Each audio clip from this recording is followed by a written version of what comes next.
दोस्तों, कैसे हो आप? काफ़ी दिनों से हम एक धमाकेदार मूवी की इंतज़ार कर रहे थे जिसका नाम है वेटैया। और ये धमाकेदार मूवी में है मेन दो दिग्गज कलाकार। उनका नाम है रजनीकांत और अपने अमिताभ बच्चन जी। तो सबसे पहले मैं आपको बताना चाहूँगा कि वेटैया का मतलब क्या होता है। वेटैया का मतलब होता है शिकारी। इस फिल्म की मुख्य भूमिका निभाने वाले मशहूर आईपीएस अफिसर अतीम का इंसाफ करने का एक खास तरीका है। वो अपराधियों को एनकाउंटर में मारकर इसे न्याय मानते हैं। उनकी इसी कार्यशैली की वजह से उनका नाम भी खौफ का पर्याय बन चुकी है।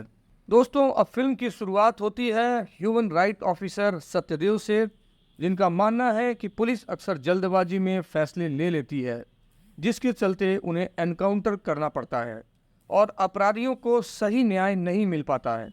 इसके बाद हम एक पैट्रिक नाम के व्यक्ति से मिलते हैं जो गुंडों के बीच रहता है। वो उनके लिए चाय बनाने से लेकर के हर छोटे बड़े काम करता है। लेकिन जल्द ही पुलिस की एंट्री होती है और यहीं पर पहली बार हम आईपीएस ऑफिसर अतीन से मिलते हैं। उनकी एंट्री होते ही माहौल में डर सा छा जाता है, क्योंकि सबको पता है कि अतीन किसी को भी बख्शने वाले नहीं हैं। अतीन का अंदाज बहुत ही पुराना है। वो अपराधियों को पकड़ते हैं और जिन्हें वो सजा देने के लायक समझता है उन्हें एनकाउंटर में मार देता है। इसी दौरान हमें पता चलता है कि पैट्रिक असल में उन गुंडों का हिस्सा नहीं है, बल्कि वो अतीन का ही एक प्रमुख खबरी है जिस पर अतीन को बहुत भरोसा है। पैट्रिक खुद को पुलिस वाला चोर मानता है क्योंकि वो दोनों तरफ से जानकारी रखता है। अतीन के एनकाउंटर करने की वजह से उसे हमेशा अपने उच्च अधिकारियों को जवाब देना पड़ता है। लेकिन सत्यदेव का कहना है कि पुलिस की जल्दबाजी के कारण अपराधी को सही सजा नहीं मिलती। कई बार ऐसा हुआ है कि अतीन ने एनकाउंटर किया तो सत्यदेव को उन अपराधों के पुख्ता सबूत नहीं मिल सके। फिर भी अतीन का दावा है कि उसने जितने भी अपराधियों को मारा है वे सब गुनाहगार थे और कोई भी निर्दोष नहीं था। अब जब अतीन अपने ऑफिस में बैठा हुआ है तो कहानी में और भी मोड़ आते हैं। तभी अचानक अतीन को सारेण नाम की एक स्कूल टीचर का एक पत्र मिलता है। सारेण ने पत्र में बताया होता है कि जिस स्कूल में वह पढ़ाती है वहाँ के कुछ गुंडे और मवाली क्लासरूम में गांजा छिपाने लगे हैं।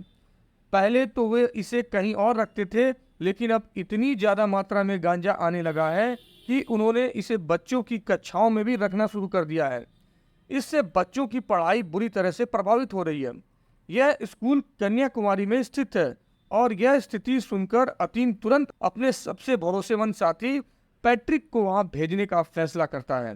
पैट्रिक स्कूल पहुंचकर सबसे पहले सारण से मिलता है और उसे बताता है कि एसपी साहब ने उसे इस समस्या को हल करने के लिए भेजा है।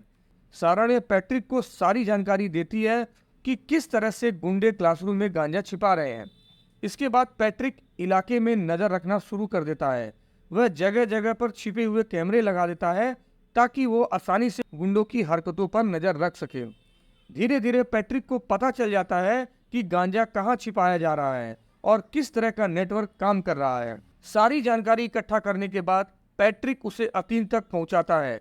अतीन तुरंत अपनी टीम को तैयार करता है, क्योंकि यह एक बहुत बड़ा गिरोह था जो अगर समय रहते नहीं पकड़ा गया तो पूरे देश को भी बर्बाद कर सकता था। रात के समय समुद्र के रास्ते से गांजा का माल आता है और इसी दौरान हम उस गुंडे को देख पाते हैं जो इस पूरे धंधे का सरगना है। वह अपने साथियों के साथ कुछ बातें ही कर रहा होता है कि अचानक अतीन अपनी टीम के साथ वहां धावा बोल देता है। अतीन और उसकी टीम गुंडों को बुरी तरह से मारते हैं और मुख्य अपराधी को पकड़ लेते हैं। लेकिन इस पूरे ऑपरेशन के दौरान वह मुख्य गुंडा कुछ चौंकाने वाले खुलासे करता है। वह बताता है कि उस पूरे गोरख धंधे में कुछ पुलिस अधिकारी भी शामिल हैं। उन्हें हर महीने रिश्वत दी जाती है। वह एक नाम भी लेता है जो अतीन के अपने ही साथी अफिसर का होता है। यह सुनकर अतीन को काफ़ी गहरा धक्का लगता है, क्योंकि उसे इस बात की उम्मीद बिल्कुल भी नहीं थी कि उसका खुद का कोई साथी इतना भ्रष्ट हो सकता है। अतीन अब समझ चुका था कि जितना बुरा वो गुंडा था उससे कहीं ज़्यादा खतरनाक और भ्रष्ट वो पुलिस अधिकारी था जिसने अपने लालच के चलते कई निर्दोष लोगों की जान ली थी। अतीन एक चालाक जाल बुनता है। और वो उस गुंडे से उस भ्रष्ट अधिकारी को मरवा देता है। इसके बाद अतीन उस गुंडे को भी खत्म कर देता है ताकि पूरा मामला हमेशा के लिए खत्म हो जाए। लेकिन जैसा कि हमेशा होता है, ह्यूमन राइट्स के अधिकारी सत्यदेव को यह एनकाउंटर फेक लगता है। सत्यदेव को बताया जाता है कि गुंडे ने पहले हमारे एक अधिकारी को मारा, इसलिए अतीन को उसे भी मारना पड़ा। हालांकि सत्यदेव को पूरी तरह से पता था कि यह सब कुछ एक खेल था। वो इसलिए कुछ नहीं कहता क्योंकि उसे मालूम था कि जिनका एनकाउंटर हो रहा है वे सच में अपराधी थे। आगे की कहानी में हम देखते हैं कि कंप्यूटर साइंस में पीएचडी करने के लिए सारण्य अपना ट्रांसफर कन्याकुमारी से चेन्नई करवा लेती है और वहां बच्चों को पढ़ाना शुरू करती है। लेकिन एक दिन जब वह स्कूल से घर लौटने के लिए तैयार हो रही थी, तभी अचानक एक आदमी उस पर हमला कर देता है। वह उस पर बाबरता से हमला करता है और उसका रेप करके उसे बेरहमी से मार डालता है। जब वह हमलावर सारण्य के पास पहुंचा था, सारण्य ने एसपी साहब को कॉल करने की भी कोशिश की थी, लेकिन अफसोस वह कॉल नहीं उठा पाए। अगले दिन जब यह खबर सबके सामने आई तो पूरे शहर में हंगामा मच गया। लोग सड़कों पर उतरकर प्रदर्शन करने लगे और सभी को सारण्य के लिए न्याय चाहिए था। एसपी साहब खुद को भी बहुत दोषी महसूस कर रहे थे क्योंकि उन्हें पता था कि अगर वो सारण्य का फोन उठा लेते तो शायद आज वह जिंदा होती। इस मर्डर मिस्ट्री को सुलझाने के लिए पुलिस एक स्पेशल इन्वेस्टिगेशन टीम तैयार करती है जिसका नेतृत्व आईपीएस अधिकारी हरीश कुमार करता है। जो कुछ भी सारण्य के साथ हुआ था वह उस स्कूल की छत पर हुआ था। हरीश कुमार और उनकी टीम वहां जाकर सारे सबूत इकट्ठा करते हैं और उन्हें फॉरेंसिक जांच के लिए भेज देते हैं। कहानी अब और भी पेचीदा हो गई और सभी को सारण्य के लिए न्याय का इंतजार है। जैसे ही पुलिस को पता चलता है कि सारण्य का मोबाइल फोन गायब है, आईपीएस हरीश अपनी इन्वेस्टिगेशन शुरू करता है। जांच के दौरान उसे पता चलता है कि सारण्य का मोबाइल फोन अब ऑन हो चुका है। हरीश और उसकी टीम तुरंत उस लोकेशन पर पहुंचते हैं जहां फोन एक्टिव हुआ था। जब वे उस दुकान पर पहुंचते हैं तो न सिर्फ सारण्य का मोबाइल फोन मिलता है बल्कि वो हथियार भी मिलता है जिससे उसकी हत्या की गई थी। इसके साथ ही कुछ सीसीटीवी फुटेज भी मिलते हैं जो उन्हें अपराधी तक ले जाते हैं। अपराधी का नाम था गुना। जैसे ही हरीश और उसकी टीम को गुना की पहचान होती है, उन्हें उसके बारे में कुछ चौंकाने वाली जानकारियां मिलती हैं। गुना पहले से ही एक सेक्सुअल हरासमेंट के केस में जेल जा चुका था और वह एक सेक्स एडिक्ट भी था। साथ ही वह अक्सर सारण्य के स्कूल के आसपास भी देखा जाता था। जिस दुकान में गुना काम करता था वहीं से सारण्य का मोबाइल और हत्या में इस्तेमाल किया गया हथियार भी बरामद हुआ। इस तरह सारे सबूत गुना के खिलाफ इकट्ठा हो गए। हरीश अपनी पूरी टीम के साथ गुना के घर पहुंचकर उसे गिरफ्तार कर लेता है। उसे पकड़ने के बाद जब पुलिस उसे अस्पताल ले जाकर मेडिकल जांच करवाती है तो गुना मौका पाकर फरार हो जाता है। इस घटना के बाद लोगों में भारी आक्रोश फैल जाता है। सभी को गुना की अपराधी गतिविधियों के बारे में पता चल चुका था और लोग सड़कों पर उतरकर प्रदर्शन करने लगते हैं। वे सभी गुना के लिए फांसी की मांग करने लगते हैं। यह बात जब कमिश्नर तक पहुंचती है तो वे तुरंत आईपीएस अतीन को बुलाते हैं और उसे 1 हफ्ते का समय देते हैं। कमिश्नर स्पष्ट रूप से कहते हैं, या तो तुम गुना को पकड़ के ले आओ या फिर उसका एनकाउंटर कर दो। अतीन बिना समय गवाए हरीश की टीम में शामिल हो जाता है और वे गुना की तलाश में जुट जाते हैं। जल्द ही उन्हें पता चलता है कि गुना समुद्र के रास्ते एक शिप में छिपा हुआ है। अतीन और हरीश की टीम उस शिप तक पहुंचती है। जब हरीश को पूरी तरह से यकीन हो जाता है कि गुना ही वही अपराधी है तो वह अतीन को कंफर्म करता है। बिना किसी देरी के अतीन गुना का एनकाउंटर कर देता है जिससे सारण्य की हत्या का असली अपराधी अपने अंजाम तक पहुंच जाता है। अगले दिन जनता बेहद खुश हो जाती है। उनके लिए न्याय का दिन था। उन्हें सारण्य के लिए इंसाफ मिल चुका था और वे अब संतुष्ट थे कि अपराधी को उसकी सजा मिल गई थी। लेकिन इस पूरे मामले में एक इंसान ऐसा था जो खुश नहीं था और वो था सत्यदेव। जब गुना का एनकाउंटर हुआ तो सत्यदेव को इस पर शक हुआ और उसने अगले दिन 3 दिन तक खुद अपनी टीम के साथ इस केस की जांच की। सत्यदेव की इन्वेस्टिगेशन के दौरान उसे कुछ ऐसी जानकारियां मिली जिन्हें अगर वह सबके सामने लाता है तो पूरा मामला पलट सकता था। लेकिन उसने तुरंत कुछ नहीं कहा क्योंकि वह पहले खुद इस केस की गहराई को समझना चाहता था। इसके लिए उसने अतीन से सीधे बात की और उसे इस केस की पुनः जांच करने को कहा। हालांकि अतीन ने पहले तो मना कर दिया, यह कहते हुए कि इस केस की जांच तो हरीश ने की थी, लेकिन सत्यदेव उसे 3 दिन का समय देता है और कहता है इस केस को फिर से जांचो और असली गुनहगार का पता लगाओ, क्योंकि गुनाह इसके पीछे नहीं था। अतीन को इस बात ने झकझोर दिया। सत्यदेव के कहने पर उसने मामले को फिर से खंगालना शुरू किया और हरीश से मिलकर सभी जानकारियां इकट्ठा की। उसके पास अब सारे सबूत थे, लेकिन कुछ चीजें ऐसी थीं जो हरीश या किसी और को मालूम नहीं थी। जांच में पता चलता है कि जब गुना को सेक्सुअल हरासमेंट के केस में जेल हुई थी तो उसे सारण ने ही जेल से रिहा करवाया था। अतीन के लिए यह बात हैरान कर देने वाली थी। अगर सारण ने गुना की मदद की थी तो फिर गुना उसे क्यों मारेगा? इस कड़ी को समझने के लिए अतीन ने और गहराई से जांच की। थोड़ी और तहकीकात के बाद उसे पता चला जब सारण के साथ दुष्कर्म हुआ उस वक्त गुना हैदराबाद में था। हैदराबाद में वह एक बस स्टैंड पर मौजूद था। उसी दौरान उसने सारण को फोन भी किया था। अब अतीन के सामने सच्चाई आ चुकी थी। गुना असली गुनाहगार नहीं था। इसका मतलब था कि उन्होंने एक निर्दोष इंसान की जान ले ली थी। सत्यदेव ने फिर अतीन को बुलाया। तुमने सिर्फ गुना की ही जान नहीं ली, बल्कि उसके परिवार की जिंदगी भी तबाह कर दी। जब समाज ने गुना को गुनाहगार मान लिया तो उन्होंने उसके परिवार को भी नहीं छोड़ा। अगर मैं उसके परिवार को घर न ले आता तो वे लोग उन्हें भी मार डालते। अतीन इस सच्चाई से टूट चुका था। अब उसे एहसास हो गया था कि उसने एक भयंकर गलती कर दी थी। एक निर्दोष इंसान को मारकर उसकी जिंदगी और परिवार दोनों को खत्म कर दिया था। अब सवाल था कि अतीन इस गलती का प्रायश्चित कर पाएगा और असली गुनाहगार को पकड़ पाएगा। अतीन को गुना के परिवार को देखकर बहुत दुख होता है। वह उनसे वादा करता है कि गुना निर्दोष है और वह इसे सभी के सामने साबित करके रहेगा। उसे चाहे जो भी सजा मिले वह स्वीकार करेगा। पहले असली गुनाहगार को पकड़ना ही उसकी प्राथमिकता थी। वही जिसने सारण की हत्या और दुष्कर्म किया था, इस मिशन में सत्यदेव भी अतीन का साथ देता है और वादा करता है कि वह तब तक फाइल सबमिट नहीं करेगा जब तक अतीन असली गुनाहगार को नहीं पकड़ लेता। अतीन और पैट्रिक जांच में जुट जाते हैं। वे सारण की हत्या से 2 दिन पहले के सारे सीसीटीवी फुटेज की छानबीन करते हैं। आखिरकार उन्हें एक आदमी का पता चलता है जिसका नाम हनु रेड्डी है। वह बेहद खतरनाक और बड़ा अपराधी है। हनु रेड्डी पर नजर रखने के लिए पैट्रिक उसके इलाके में जाता है और छुपकर कैमरे के जरिए उसकी गतिविधियों पर नजर रखता है। लेकिन दुर्भाग्य से हनु रेड्डी के लोग पैट्रिक को देख लेते हैं और उसे मारने की भी कोशिश करने लगते हैं। ठीक उसी समय अतीन सही मौके पर पहुंचता है और हनु रेड्डी के आदमियों को बुरी तरह से मार गिराता है। हालांकि अतीन आसानी से हनु रेड्डी को मार सकता था, लेकिन उसने उसे नहीं मारा।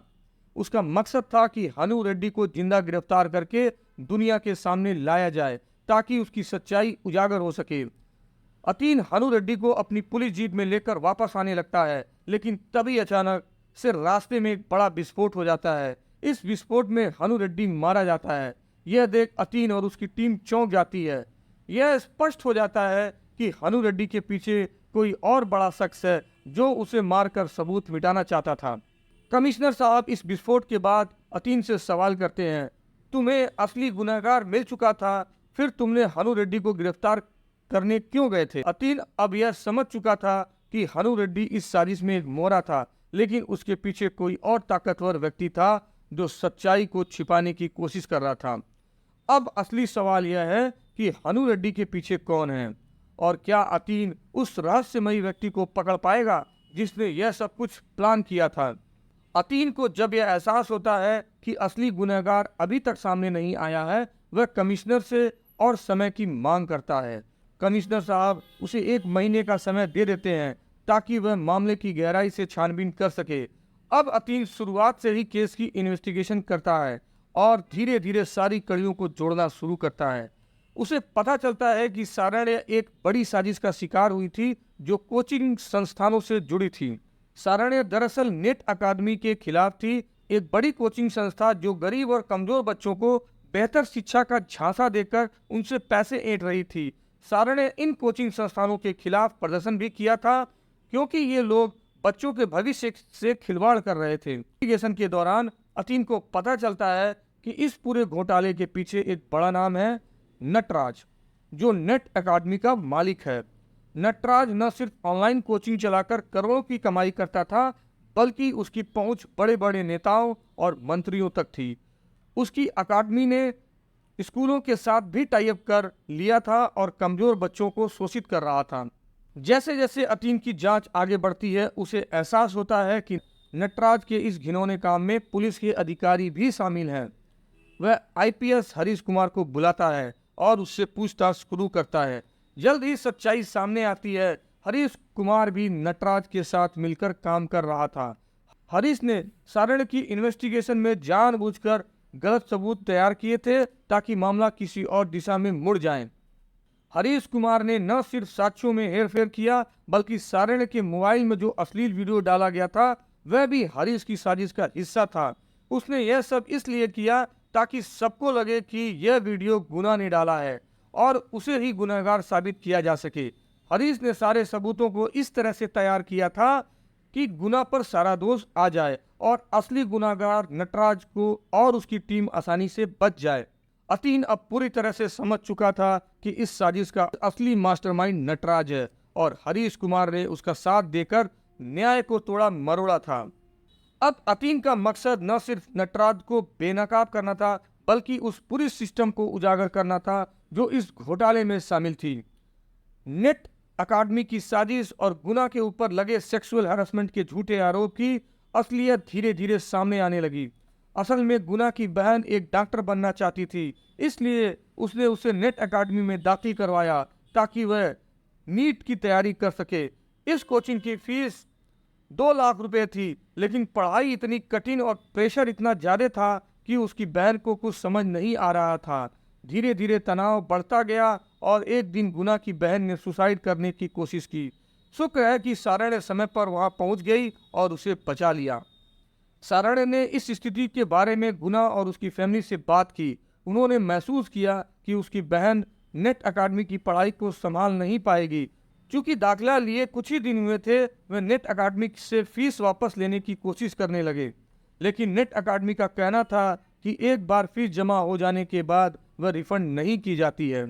यह सुनकर सारा ने और गुना दोनों नेट अकादमी की गहराई से जांच करने लगे और जल्द ही उनके अकादमी के फ्रॉड और धोखाधड़ी के बारे में पता चल गया। यहीं से नेट अकादमी के मालिक नटराज को यह डर सताने लगा कि अगर उनकी सच्चाई बाहर आ गई तो उनका बड़ा धंधा बंद हो सकता है। इसलिए नटराज ने गुना और सारण को रास्ते से हटाने की साजिश रची। उन्होंने पहले गुना पर झूठे सेक्सुअल हरासमेंट का केस दर्ज करवाया और फिर सारण की हत्या करवा दी। अब अतीन को यह सब सच्चाई पता चली तो उसने नटराज को अरेस्ट करने का फैसला किया। अतीन अपनी टीम के साथ नटराज को गिरफ्तार करने के लिए पहुंचता है। जब वह नटराज को पकड़कर लिफ्ट से नीचे ला रहा होता है, तभी अतीन को एक कॉल आता है। उसे बताया जाता है कि उसका ट्रांसफर कर दिया गया है। यह कॉल आते ही अतीन को समझ आ जाता है कि नटराज कितना पावरफुल आदमी है। उसके पास सच में कई बड़े मंत्रियों का समर्थन था, जो सिर्फ एक फोन कॉल पर ही कुछ भी करवा सकते थे, यहाँ तक कि एक ईमानदार ऑफिसर का ट्रांसफर भी। नटराज की पावर और उसकी पहुंच देखकर अतीन को एहसास हो जाता है कि यह लड़ाई आसान नहीं होगी, लेकिन उसने हार मानने का इरादा नहीं किया था। अब उसका मकसद था कि नटराज के सारे घोटालों को दुनिया के सामने लाना, चाहे इसके लिए उसे कितनी भी बड़ी कुर्बानी देनी पड़ी। अतीन ने अपनी टीम के साथ मिलकर नटराज और उसकी नेट अकादमी के खिलाफ एक गहन जांच शुरू की। उसका लक्ष्य था उन सभी लोगों को एकजुट करना जिन्होंने नेट अकादमी के खिलाफ धोखाधड़ी की शिकायतें की थीं। उसने महसूस किया कि अगर वे लोग एक साथ आकर नटराज के खिलाफ शिकायत दर्ज करते हैं तो नटराज पर कानूनी कार्रवाई हो सकती है।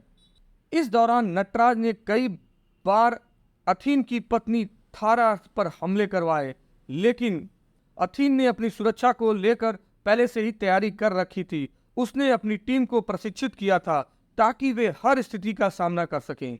जब नटराज के गुंडों ने थारा पर हमला किया तो अतीन की टीम ने जवाबी कार्रवाई की और उन गुंडों को बुरी तरह से मार गिराया।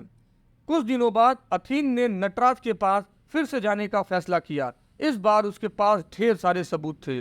उसने लगभग 2000 लोगों की फाइलें इकट्ठा की थीं, जिन्होंने नटराज के खिलाफ शिकायत की थी और उन पर नटराज द्वारा किए गए 2000 करोड़ रुपए के धोखाधड़ी के सबूत थे।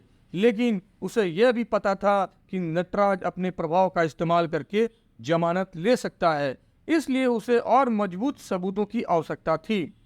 उसी समय अथीन को सारण द्वारा भेजी गई एक वीडियो के बारे में पता चलता है। सारण ने यह वीडियो कुरियर के माध्यम से भेजी थी, लेकिन वह वीडियो कहीं बीच में फंस गई थी। इस मुद्दे को सुलझाने के लिए अथीन ने पैट्रिक की मदद ली। पैट्रिक ने कुरियर के ट्रैकिंग में मदद की और पता लगाया कि वीडियो कहां अटक गई है। थोड़े समय बाद सारण का वीडियो अंततः अथीन के पास पहुंच जाती है। जब अथीन ने वीडियो देखा तो वह खुशी से झूम उठा। वीडियो में स्पष्ट रूप से नटराज की धांधली और उसके द्वारा किए गए अपराधों के सारे सबूत थे। अथीन ने पैट्रिक से कहा, तूने बहुत अच्छा काम किया है, मैं तुझे जो भी चाहिए सब कुछ दूंगा। यह सुनकर पैट्रिक ने मुस्कुराते हुए कहा, बस मुझे मेरा विश्वास चाहिए, हम नटराज को उसके किए की सजा दिलाने के लिए तैयार हैं।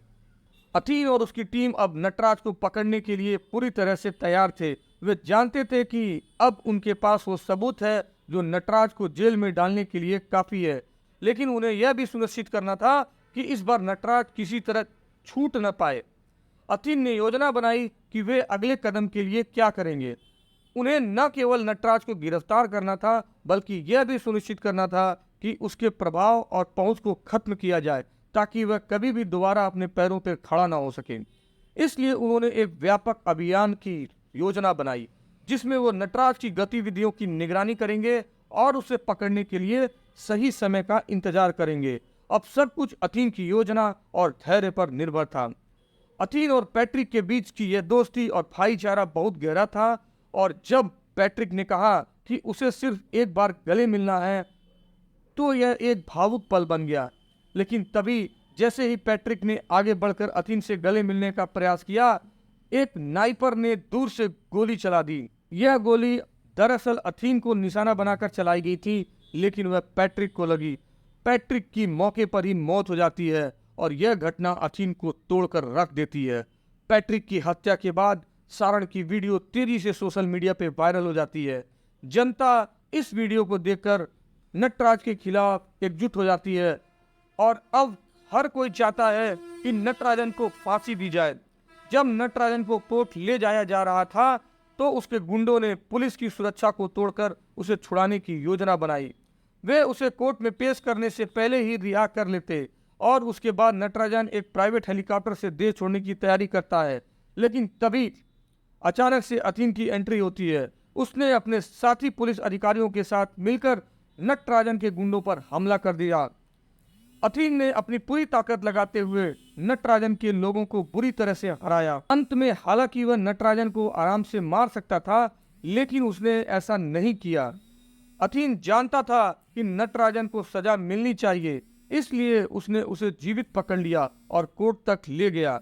कोर्ट में नटराजन को उसके किए अपराधों के लिए उम्र कैद की सजा सुनाई जाती है। इस तरह अथीन ने न केवल अपने दोस्तों के प्रति अपनी वफादारी निभाई, बल्कि उसने उन निर्दोष लोगों के लिए भी न्याय दिलाने में सफलता हासिल की जो नटराजन के शिकार बने थे।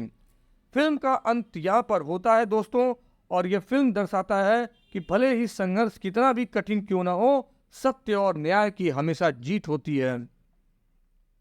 दोस्तों, उम्मीद है कि आपको यह कहानी पसंद आई होगी। अगर आपको ये वीडियो पसंद आई तो कृपया करके इस वीडियो को लाइक करें और हमारे चैनल को सब्सक्राइब करना ना भूलें, ताकि इस तरह की लेटेस्ट वीडियो हम आपको बनाकर पेश करते रहें। मिलते हैं नेक्स्ट किसी कमाल की वीडियो में, तब तक के लिए दोस्तों धन्यवाद।